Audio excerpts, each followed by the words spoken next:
السلام علیکم، میں ہوں مدثر علی اور آپ دیکھ رہے ہیں اسلامک ہیروز۔ راجہ کے حکم کے مطابق بھیم سنگھ اور اودے سنگھ کو اوروں کے قید خانے کی ایک زمین دوز کوٹھڑی میں بند کیا گیا۔ اس کوٹھڑی میں ایک قیدی پہلے ہی موجود تھا۔ اس نے دو نئے قیدیوں کو دیکھتے ہی ٹوٹی پھوٹی سندھی زبان میں کہا، جگہ تنگ ہے، تاہم ہم تینوں گزارا کر سکتے ہیں، تم کون ہو اور یہاں کیسے آئے؟ بھیم سنگھ اور اودے سنگھ نے جواب دینے کی بجائے تاریکی میں آنکھیں پھاڑ پھاڑ کر قیدی کو دیکھنے کی کوشش کی۔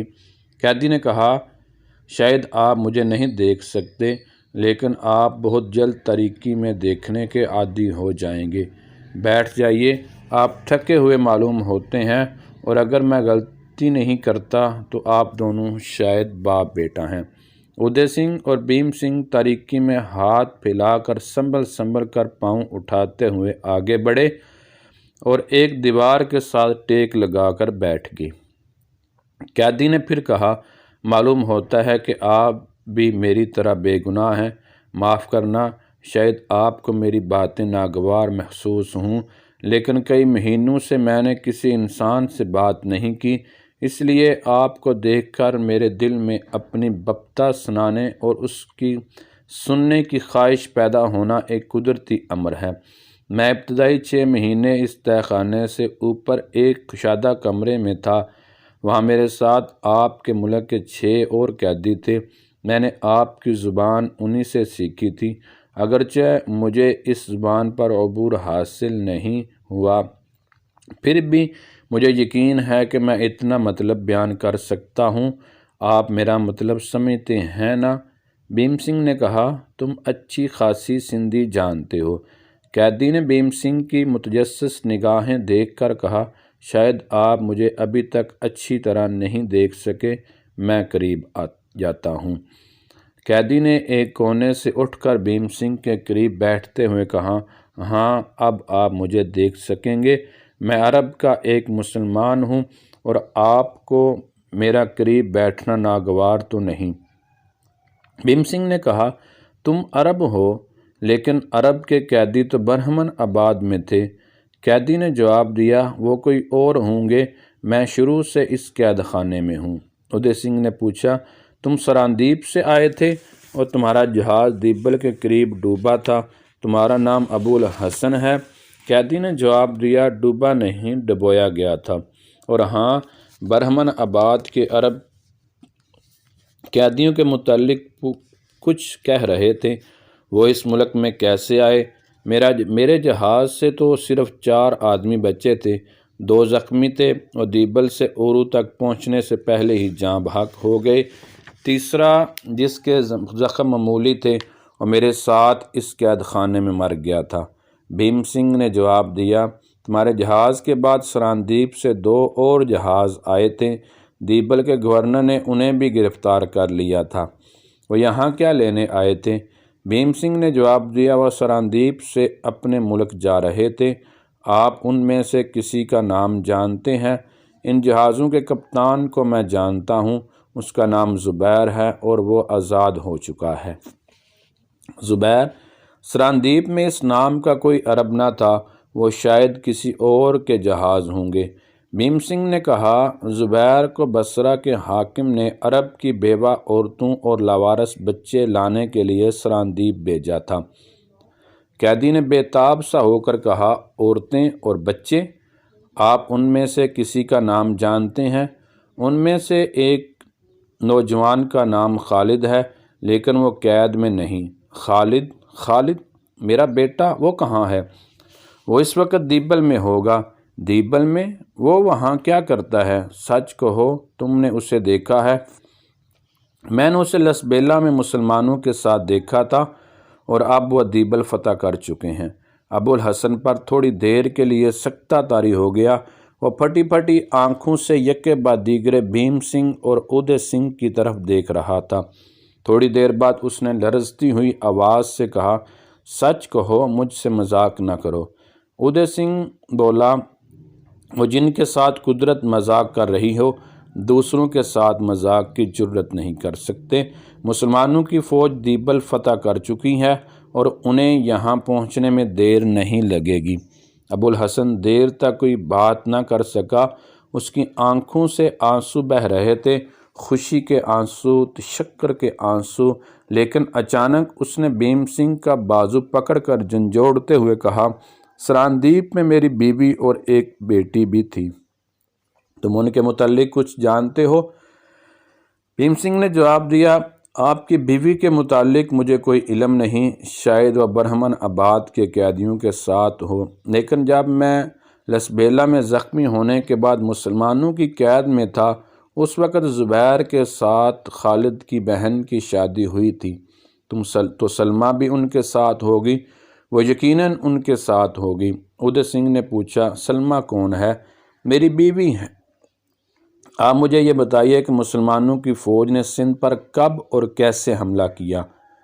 ادے سنگھ نے اس کے جواب میں مختصر محمد بن قاسم کے حملے کے واقعات بیان کیے۔ بھیم سنگھ نے ذرا تفصیل کے ساتھ یہ داستان دہرائی اور اس کے بعد ابو الحسن نے آپ بیتی سنائی۔ غرض شام تک یہ تینوں قیدی گہرے دوست بن گئے اور قید سے رہا ہونے کی تدابیر سوچنے لگے۔ دیبل سے نیرون کی طرف محمد بن قاسم کی پیش قدمی کی خبر ملتے ہی راجہ داہر نے اپنے سرداروں اور فوج کے عہدیداروں سے مشورہ طلب کیا۔ سب نے جے سنگھ کی اس تدبیر سے اتفاق کیا کہ عربوں سے فیصلہ کن جنگ دریائے سندھ کے پار برہمن آباد کے قریب لڑی جائے۔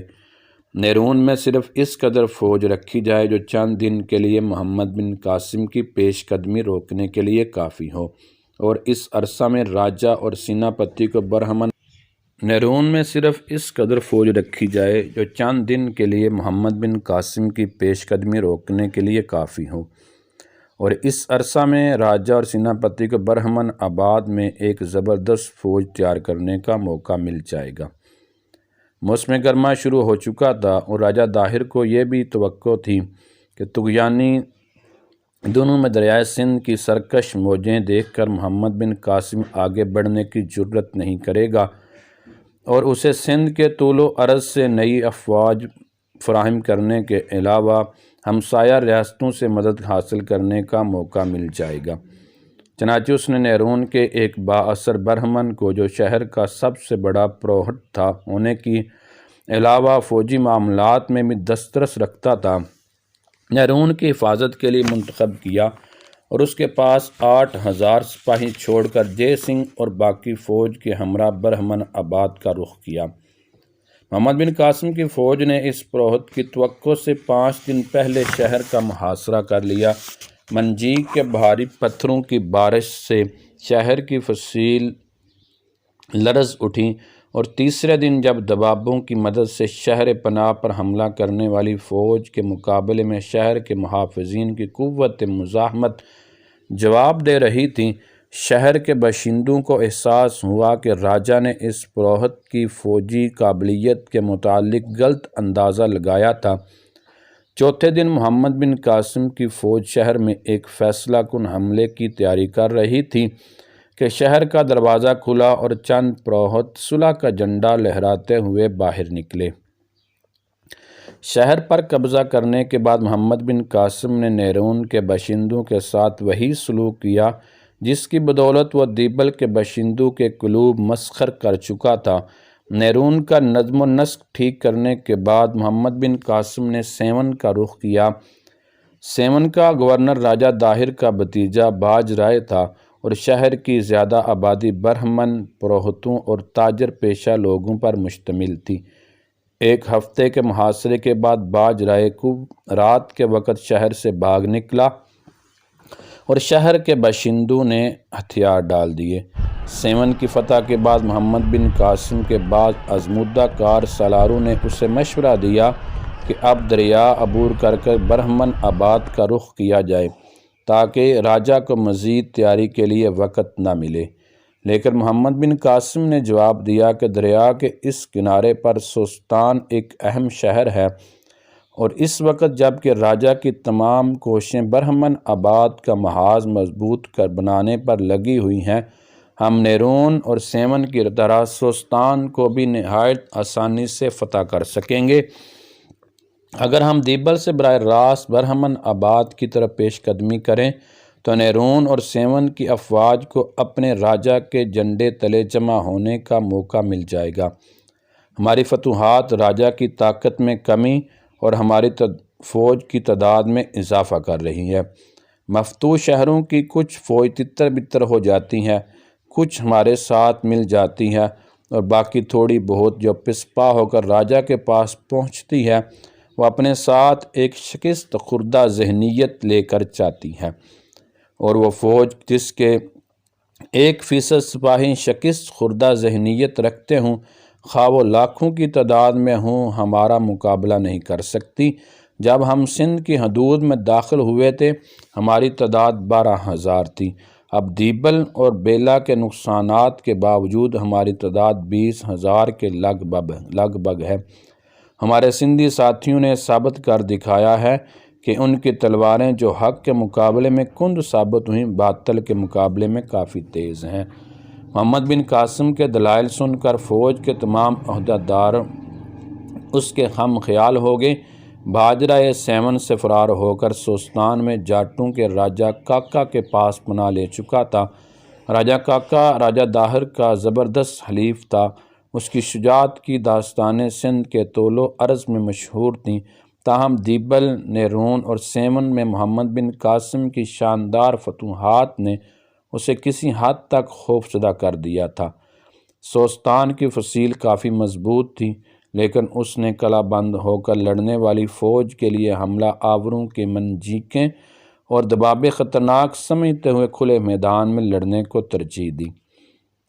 محمد بن قاسم یلغار کرتا ہوا سوستان پہنچا تو کاکا کی فوج شہر سے باہر صف بستہ ہو کر حملے کے لیے تیار کھڑی تھی۔ کاکا نے شجاعت سے زیادہ اپنے جوشیلے پن اور جلد بازی کا ثبوت دیا، اور محمد بن قاسم کو جنگ کی تیاری کا موقع دینا مناسب نہ سمجھتے ہوئے اچانک حملہ کر دیا۔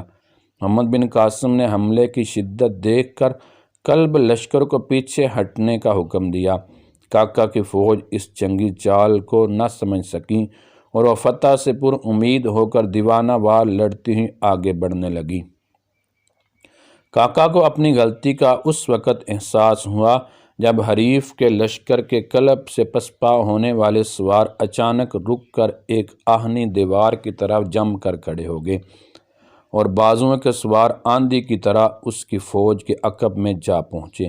کاکا کی فوج چاروں طرف سے ایک زوردار حملے کی تاب نہ لا سکی۔ باجرائے میدان سے بھاگ نکلنے کی کوشش میں مارا گیا۔